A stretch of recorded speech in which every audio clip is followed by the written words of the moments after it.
Dans cette deuxième vidéo d'affichage avancé de données, en fait, on va regarder la façon un petit peu plus récente de faire des prints. En fait, ce que je vous ai montré à la précédente vidéo, là, c'est la vieille façon.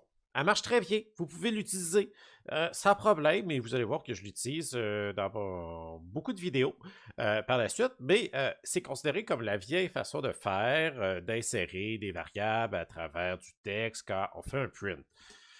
Donc, un exemple de ce qu'on a vu, Paul pèse pourcentage .2f et Jean pèse pourcentage .3f. Donc, ça ici, c'est la notation float, donc un nombre avec deux décimales. Et ici, c'est la notation scientifique avec trois décimales.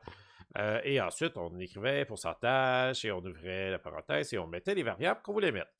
La façon la plus récente, enfin la plus récente, la plus moderne d'écrire le tout est de cette façon-ci. Donc, en haut, c'est la vieille façon et la façon moderne, c'est la ligne du bas.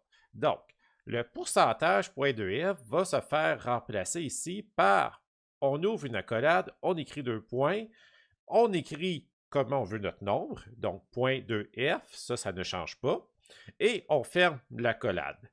De nouveau ici, pour notre deuxième variable ici, on ouvre l'accolade, on écrit deux points, on écrit ici .2e, comment on veut extraire notre nombre, et on ferme les accolades. Et ensuite, le pourcentage ici se fait transformer par point format. Donc, on écrit notre string, vous voyez ici les guillemets, et on écrit tout de suite point format.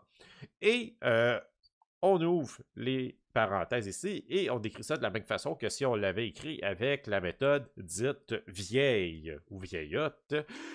Donc, on va écrire la première variable associée à notre première accolade. Donc, ici, c'est la masse de Paul. Et ici, notre deuxième variable qui est associée à notre deuxième accolade. Pour ceux qui ne savent pas comment faire des accolades sur un clavier paramétré en français, hein, on fait Alt ici, là, ce qui est à droite de l'espace ici, et on laisse appuyer et on écrit on appuie en fait sur le bouton ici, là, celui qui n'est pas immédiatement à côté, à gauche du entrée, mais l'autre. Et pour fermer l'accolade, c'est la même chose, mais là, c'est celui qui est collé à la touche entrée. Donc, je vous le répète, les deux façons sont bonnes. Vous y allez avec votre méthode préférée. C'est juste que la méthode moderne permet d'autres options, en fait, qui sont intéressantes, mais qu'on ne verra pas dans le cours. Et pour terminer, si on regarde le tableau là, pour le formatage, en fait, c'est les mêmes. C'est exactement les mêmes. On écrit point, on écrit le nombre de décimales qu'on veut, et après ça, on écrit la lettre associée au formatage. Donc, petit E, grand E pour la notation scientifique, ou F pour une notation qu'on peut dire normale avec un nombre de décimales fixe.